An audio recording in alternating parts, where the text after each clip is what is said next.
da się przejść przez najbardziej zatłoczone skrzyżowanie świata i strzelić sobie selfie na środku skrzyżowania bez tłumów ludzi? Dlaczego setki małych figurek Jizo noszą kolorowe czapeczki śliniaczki? Co robi kopia wieży Eiffla w samym sercu Tokio? Skąd wzięły się tysiące kotów przynoszących szczęście? I dlaczego w środku jednej z największych metropolii świata znajduje się miejsce, które bardziej przypomina spokojny las niż wielomilionowe miasto? Mało tego, po co komu kilkadziesiąt beczek sake ustawionych przed świątynią?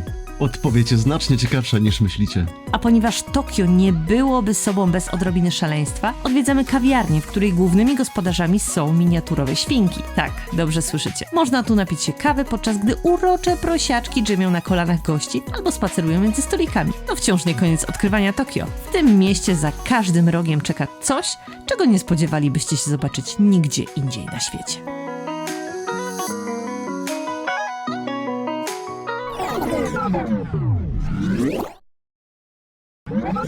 Słuchajcie, to jest chyba najbardziej znane skrzyżowanie w całym Tokio. Zaraz tutaj będzie szał. Właśnie się zaczyna. Wszyscy biegną tylko po to, żeby być pierwsi i żeby sobie zrobić selfie właśnie w tym miejscu, ale tak naprawdę jest dużo fajniejszych skrzyżowań niż to, które przecinają się we wszystkich kierunkach, ale to właśnie na to jest szajba, bo to tutaj jest viral. Kto był pierwszy? Ta stara! A teraz punkt widokowy na skrzyżowanie Shibuya Crossing. Taki najbardziej top of the top, z którego macie najlepszy widok, to jest punkt w Starbucksie, więc wystarczy, że sobie przyjdziecie tutaj, zamówicie kawkę i możecie sobie na przykład zrobić fajnego timelapsa albo w ogóle zobaczyć, co się tam dzieje, bo tam jest naprawdę istne szaleństwo, ale hitem jest to, że Starbucks w Polsce raczej nie jest tanią kawiarnią, a tutaj za 2 kawy zapłaciliśmy tyle, ile w Polsce praktycznie za jedną. Za 2 kawy, jedno frappuccino truskawkowe, takie sezonowe, drugie frappuccino karmelowe wyszło w przeliczeniu na złotówki 30 zł. Za 2. Na pewno kojarzycie historię psa Hachiko. Psa, który przez 10 lat czekał na swojego pana po jego śmierci właśnie na stacji Shibuya, a mieszkańcy postanowili docenić jego wierność i wybudowali mu tutaj pomnik. Musiałam mówić bardzo, bardzo szybko, bo presja jest ogromna, bo w Japonii nawet w kolejce do zrobienia sobie zdjęcia z pomnikiem ustawia się kolejka. Natomiast jeśli nie kojarzycie historii psa Hachiko, to jest amerykańska wersja tej historii z Richardem Girem i polecam, obejrzyjcie, bo to jest film, który naprawdę łapie za serce. Shibuya jest bardzo nowoczesną dzielnicą, wszędzie pełno takich nowoczesnych sklepów, neony, tam wszystko się świeci, gra, błyszczy, no i jest mnóstwo ludzi, a tuż obok, na tej samej dzielnicy w zasadzie, wzdłuż torów jest ulica, jakby zatrzymał się czas. Shibuya Nonbei Yokocho to uliczka podobna do tej, na której byliśmy wczoraj. Mikrobareczki, miejsca 5, 6, maksymalnie 10 osób może tam wejść, naprawdę takie mini i to się utrzymuje, ludzie tutaj też się bawią i to jest zupełnie inny świat, dosłownie kilka metrów od głównego skrzyżowania Shibuya Crossing. Testowaliśmy już sushi z 7-Eleven. Śniadanie jedliśmy też w jakimś takim mniej znanym kombini wczoraj. Dzisiaj bierzemy na warsztat 7-Eleven, czyli największe kombini w Japonii, najliczniejsze sklepy. Na początek taka kanapeczka z tuńczykiem. Od niej muszę zacząć, bo Kasia jest głodna i czeka na tą kanapkę. Więc ja tutaj zrobię szybki teścik. Oczywiście chleb tostowy bez skórki. Tuńczyk, odrobina majonezu, ogórek. Kasiu, jedz. Następnie mamy coś, co jest też bardzo popularne w Japonii, czyli chleb tostowy z serkiem kremowym i truskawkami. Takie właśnie kanapeczki to jest hit tutaj. I to jest tak bardziej na słodko. I tak to ładnie wygląda. Truskaweczki.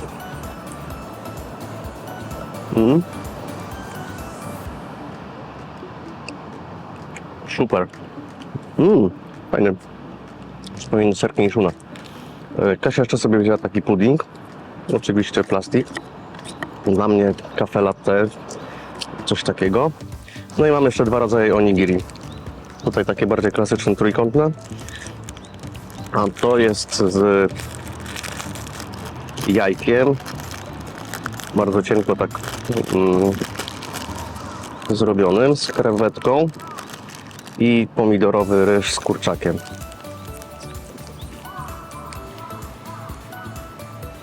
O, bardzo fajny, chociaż jako wygląda trochę sztucznie, ale smakuje jak jajko faktycznie. I do tego jeszcze kubek kafe latte i to nas kosztowało 45 zł dzisiaj. Tak, właśnie powiedziałem, że twoje latte 45 zł, no więc pojemy tym na troszeczkę, więc cenowo całkiem fajnie. No i co, no, smak Japonii. No i jedzenie takie z marketów, bo jeszcze restauracje o tej godzinie, czyli przed 9, są nieczynne. Więc musimy się tym posilić i zaraz ruszamy jakieś zwiedzanie.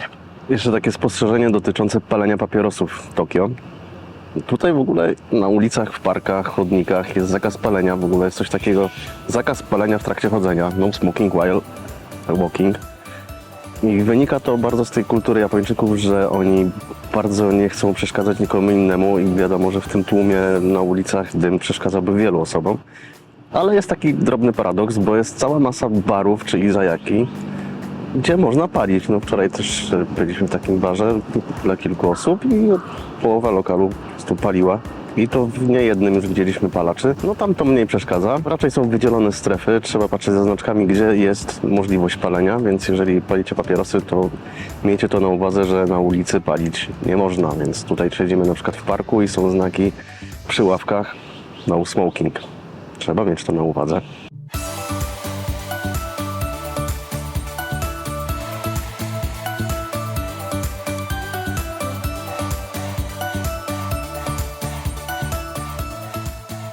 Idziemy zwiedzać świątynię Zojoji, ale zanim do niej wejdziemy, to chciałam Wam zwrócić uwagę na jedną rzecz. Wchodzi się do niej przez bardzo taką dużą, okazałą bramę, która niestety jest w remoncie, a jest to jedna z najstarszych konstrukcji drewnianych w Tokio z XVII wieku i przetrwała pożary, bombardowania, więc no, jest naprawdę niesamowita.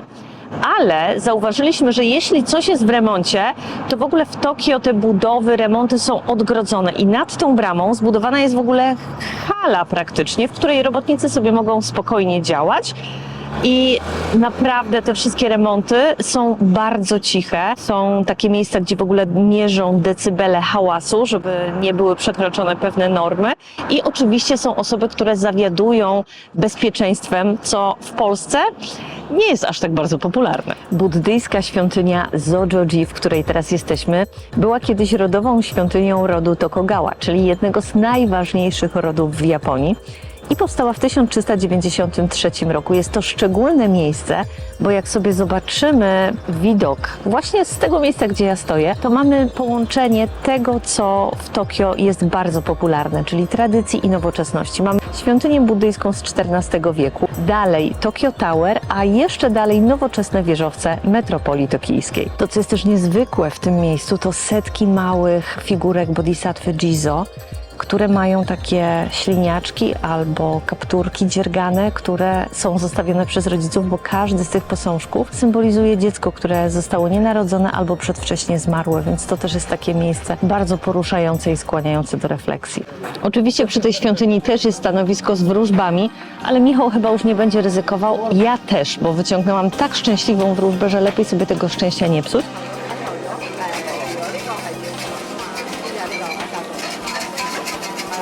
Ale oprócz wróżb są też prośby, które ludzie zapisują na takich drewnianych tabliczkach i zawieszają właśnie w świątyni i raz do roku one są też ceremonialnie palone.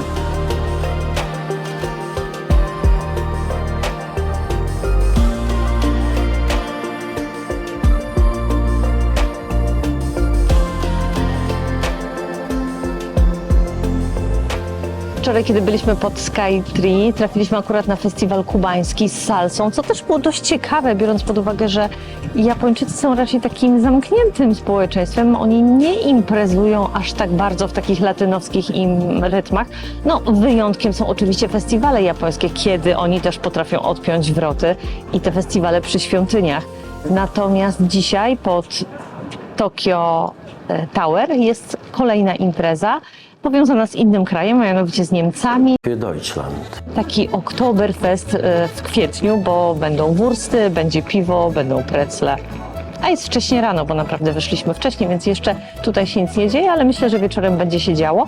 A jeśli chodzi o wjazd na Tokyo Tower, to podobnie jak na Skytree jest tam taras widokowy, ale na zupełnie innych wysokościach, bo to jest 150 i 350 metrów. Na ten dolny taras kosztuje 1500 jenów, a jak chcielibyście na obydwa tarasy, to 3500 jenów. Więc taniej, ale widoki pewnie nie będą aż tak spektakularne na Tokyo Skytree. Wieża telewizyjna Tokyo Tower została otwarta w 1958 roku i jest traktowana jako taki symbol odrodzenia się Tokio po wojnie. Jeśli wydawać by Wam się mogło, że gdzieś już widzieliście podobną konstrukcję, to oczywiście macie rację, bo ona jest praktycznie skopiowana z wieży Eiffla, ale ta jest o 13 metrów wyższa. Zresztą w ogóle Japończycy bardzo dużo rzeczy kopiowali od zarania dziejów. Przywozili różne rzeczy już z Chin, kopiowali, adaptowali to do własnej kultury i z Europy również przywieźli mnóstwo zapożyczeń, które udoskonalili i na ten moment sprawdzają się one znacznie lepiej niż w Europie. W Polsce bardzo popularne są te hulajki boltowe, które możecie wypożyczyć w różnych miejscach, tylko u nas w Polsce, gdzie po prostu ktoś zostawi tą hulajkę, to ją zostawia, czyli na chodniku, na ulicy, byle gdzie, one po prostu są rozwalone wszędzie, natomiast w Japonii każde takie hulajnoga, jak ją zostawiacie, to też ma swoje miejsce, więc są linie narysowane i jest dużo takich miejsc, gdzie można wypożyczyć tą hulajnogę i zostawić, ale wszystko ma swoje miejsce, jest porządek. Mówiłam już, że Tokio jest ciche, ale też jak na taką wielką metropolię, to w ogóle praktycznie nie ma korków i ten ruch jest dość taki spokojny, bym powiedziała. Naprawdę jest mało samochodów na ulicach. Zresztą w ogóle w Tokio, żeby pozwolić sobie na samochód, to jest luksus, ale luksus nawet nie pod kątem posiadania samego samochodu, ale miejsca parkingowego, bo samochód to tam możecie mieć, ale musicie mieć go gdzie zaparkować i Tokijczycy podchodzą do tego naprawdę bardzo, bardzo serio, bo jeśli kupicie samochód, to przyjdzie do Was urzędnik albo policjant, nie wiem dokładnie, ale ktoś, kto przyjdzie skontrolować, czy aby na pewno macie gdzie ten samochód parkować.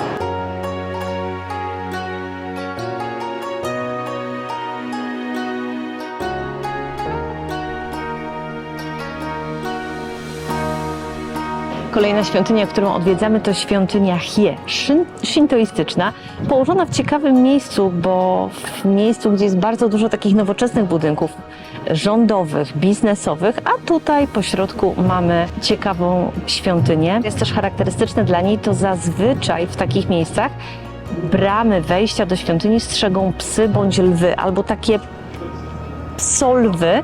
Jeden z nich zazwyczaj ma otwarte usta, drugi zamknięte, czyli jakby to jest symbol początku i końca, a tutaj mamy ciekawych strażników, bo są to małpy. W środku nie można robić zdjęć i fotografować, więc jeśli chcielibyście sobie ją zobaczyć w środku, no to albo musicie tutaj przejechać, albo skorzystać z oficjalnych zdjęć na stronie, bo chcemy się dostosować do tego zakazu. I bardzo takie też ciekawe miejsce tutaj to jest szereg bram torii, które są też podobne do bram w świątyniach w Kyoto.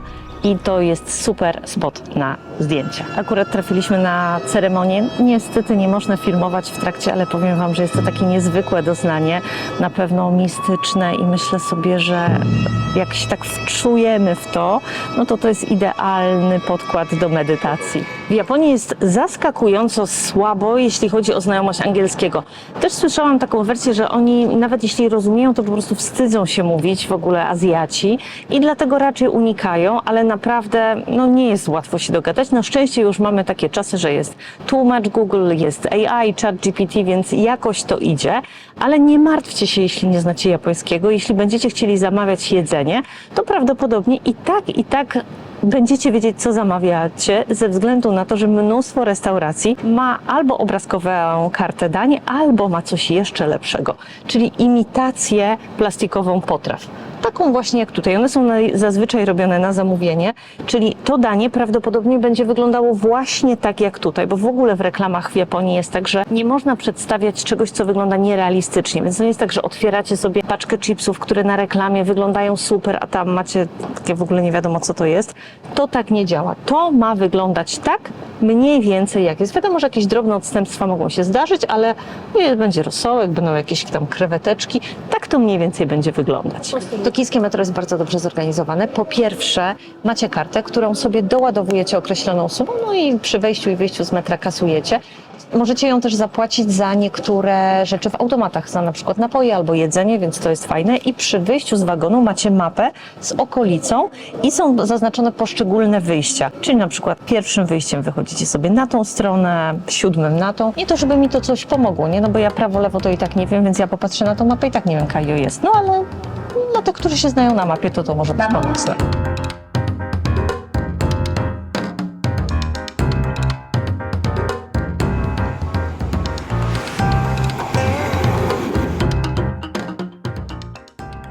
Kolejna wyjątkowa świątynia to świątynia Gotokuji, która jest buddyjską świątynią, ale słynie z ogromnej ilości kotów. Manekineko. To tutaj podobno właśnie narodził się symbol szczęścia i powodzenia w Japonii. I z tym miejscem związana jest legenda, że w świątyni mieszkał ubogi mnich wraz ze swoim kotem. I pewnego dnia przybył tutaj pewien bogaty, możny pan, arystokrata, który schronił się przed burzą pod drzewem. Kot gestem łapy zaprosił go do świątyni, a chwilę potem w drzewo uderzył piorun, więc tym sposobem uchronił pana przed śmiercią i w podziękowaniu wsparł on finansowo bardzo mocno świątynię. I podobno właśnie od tego czasu takie kotki są symbolem szczęścia i powodzenia w Japonii. Jest też druga historia, legenda, która mówi o tym, że kobieta była tak biedna, że musiała oddać swojego kota i on przyśnił jej się i kazał jej robić właśnie takie figurki. I od tego czasu ona zaczęła je sprzedawać i stała się bardzo bogata, więc stąd właśnie kasa, powodzenie. Natomiast tutaj ludzie składają je jako takie modlitewne, wotewne figurki. Jest ich tutaj naprawdę mnóstwo, całe tysiące. I oprócz tego pomiędzy nimi możecie znaleźć zdjęcia kotów, którzy ludzie tutaj przynoszą. No, bardzo ciekawe miejsce. Słodziaczki są te kotki. Kotki kotkami, ale ta świątynia to też bardzo ważny obiekt historyczny, bo była świątynią rodową klanu Lee, a także jest miejscem pochówku z czasów jeszcze kiedy Tokio było Edo, pochówków daimyo. I zachowała właśnie taki bardzo charakterystyczny układ cmentarzy. Zakupiliśmy sobie kotki na szczęście. Jeden w postaci magnesu na naszą tablicę z podniesioną lewą ręką, czyli taką, która zaprasza ludzi, gości, a drugi z prawą łapką na pieniążki. Lepiej mieć na pieniążki. I na gości też, ale na pieniążki lepiej. Tak, to jest kolejka do Pandory. Tak, właśnie będziemy stać w kolejce do sklepu, żebym sobie mogła kupić czarm do bransoletki. Tak, to jest moje guilty pleasure.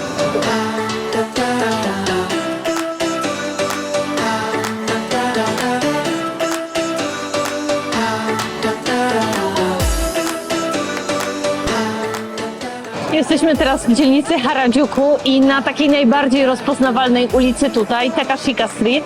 To jest krótka ulica, tylko 400 metrów, ale to właśnie tutaj narodził się podobno styl kawaii, czyli to wszystko, co jest takie słodziaczne, sweetaśne, takie różowawe, z pluszaczkami i to jest takie centrum mody młodzieżowej. My już jesteśmy na to za starzy, ale ludzi tutaj jest pierdyliard. Jest ciaśniej niż w metrze w godzinach szczytu. Mamy teraz 2 przysmaczki. Deserowe Michał wziął lody z czarnej wanilii, trochę mu dziabne. Arigato. Pyszne, pyszne to masz, a ja wzięłam dango, czyli taki typowy przysmak japoński, który jest trochę podobny do mochi. To są takie kulki ryżowe ze słodkim sosem sojowym. Dziwne to jest. Takie trochę jak glut. Nie smakuje niczego. Czuję, że ja będzie pogany. Tak to skończę jak zawsze. Dziwne.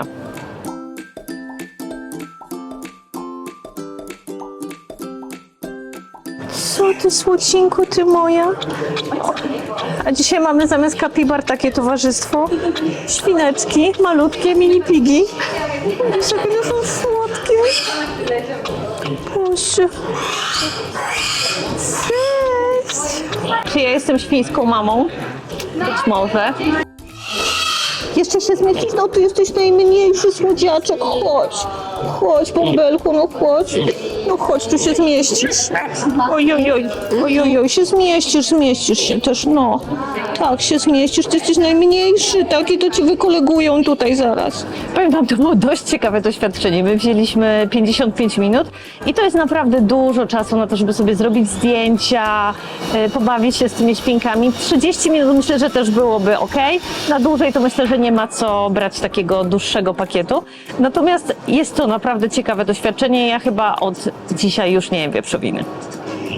Nie ma takiego korytka. One śpią.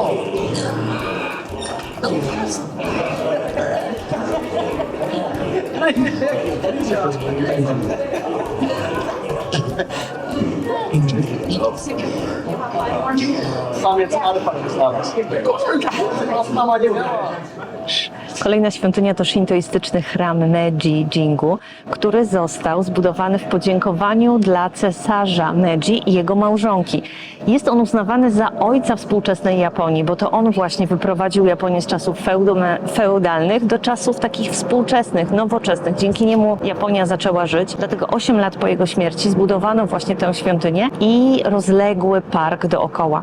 Ten park jest o tyle niezwykły, że w podziękowaniu mieszkańcy wysłali tutaj drzewa z całej Japonii, więc jest tutaj 100 000 drzew.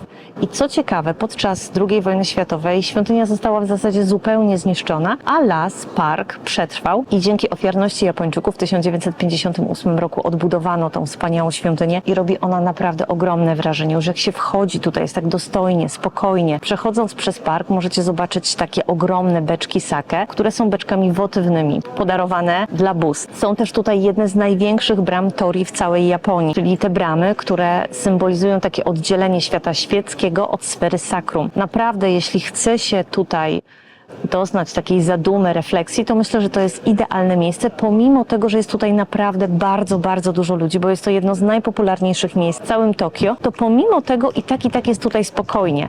I jak pomyśleć sobie jeszcze, że zaraz obok jest dzielnica Harajuku, gdzie jest po prostu pierdyliard ludzi, to tutaj jakbyśmy weszli do zupełnie innego świata. Tak jak już wspomniałam, cesarz Meiji był bardzo oświecony i przeprowadził przez taki trudny czas Japonii w taką nowoczesność i inspirował się oczywiście Zachodem. Między innymi popijał też francuskie wino. W ogóle promował już ubieranie się po zachodniemu i czerpał bardzo dużo inspiracji z Zachodu, żeby właśnie zreformować tą Japonię. I na znak takiej inspiracji, ale też przyjaźni między światem zachodnim a Japonią zostały właśnie przywiezione tutaj beczki wina z Burgundii, które zostały podarowane również jako wotywne w świątynię Meiji Jingu. Yakitori. Yakitori to są w ogóle właśnie takie szaszłyczki, które są grillowane i to jest bardzo popularne jedzenie w Japonii. A mamy do czynienia z restauracją Yakitori Tori Kozoku. To jest sieć restauracji, która powstała w 1985 roku, już ma bardzo dużo restauracji. I jesteśmy na Shibui, w dzielnicy Shibuya, na 6. piętrze. W ogóle knajpa jest tak ukryta, że ciężko nam było ją znaleźć, a wiedzieliśmy z polecenia, żeby spróbować tej restauracji. I tak, przede wszystkim mamy bardzo duże, obszerne menu, jest nawet po angielsku. Każda możliwa porcja, czyli coś takiego, kosztuje 390 jenów, czyli tak circa about to jest 10 zł za sztukę. I czy to jest napój, czy to jest porcja jedzenia, to jest 390 jenów za sztukę. W ogóle zabawną sytuację mieliśmy na dzień dobry, bo trzeba było się wpisać na listę rezerwacyjną, bo staliśmy w kolejce. No i wszyscy się wpisują tymi literkami japońskimi, no ja wpisałem swoje nazwisko, no po prostu, z polskimi znakami. No i po 20 paru minutach podszedł pan i taki chiński zwiad zrobił tą listę i zaczął się przyglądać tym literom. No i tak podchodzę do niego, mówię, co trudne się wylosowało. Mówię, to my, także nas doprowadzi do stolika, wszystko okej. Nawet wyjątkowo pan mówi całkiem nieźle po angielsku, więc pomógł nam się tu ogarnąć z zamawianiem, z menu i tak dalej. No i co, to zamówiliśmy proste rzeczy. Tu mamy klopsiki i kurczaka z serem.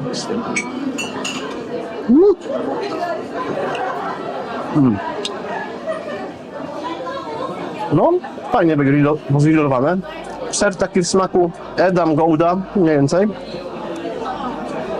Tutaj mamy japońską wołowinę w sosie barbecue. No, jest fajnie wysmażona. Trochę tłustawa, ale jest okej. Tu mamy mięsne też klopsiki, więc zamówiliśmy jeszcze ze 3 rzeczy, ale wszystko jest podane w takiej formie, że są dwie rzeczy, więc fajnie nam się jako parze podzielić, popróbować różnych rzeczy. Całkiem fajny lokal. Dobra, mamy kolejny talerzyk, kolejną specjalność, przy czym właśnie to jest specjalność zakładu.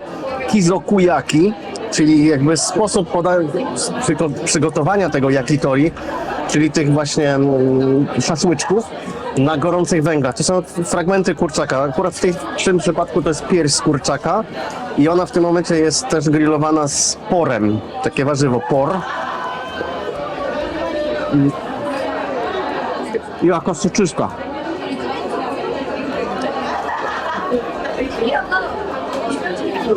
I chrupiący, przypieczony por, czuć taki smak tego właśnie węgla. No to jest rewelacja. To jest naprawdę rewelacja. I to dalej 390 jenów. I tutaj jeszcze mamy taki napój, który Kasia wzięła, napój alkoholowy, Tori Sour. To jest też charakterystyczne dla tej restauracji. Mnie to smakuje jak takie sake z sodą jakąś, ale faktycznie ma jakieś takie nutki cytrusowe, jest takie trochę cierpkie i ponoć świetnie komponuje się właśnie do tych yakitori. No więc jakby weszliśmy między wrony, krakamel, jak i one, ale to jest naprawdę pyszne, więc Kasia, chodź też spróbować, bo wejdzie ci to, chodź.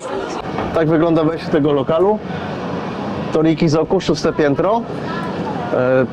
To, co zjedliśmy, wypiliśmy, czyli moje 2 napoje, Kasi 2 napoje, 4 talerzyki z mięsami, 1 sedamamę. Zapłaciliśmy za to 80 zł i 18 groszy, 3,5 tysiąca jenów.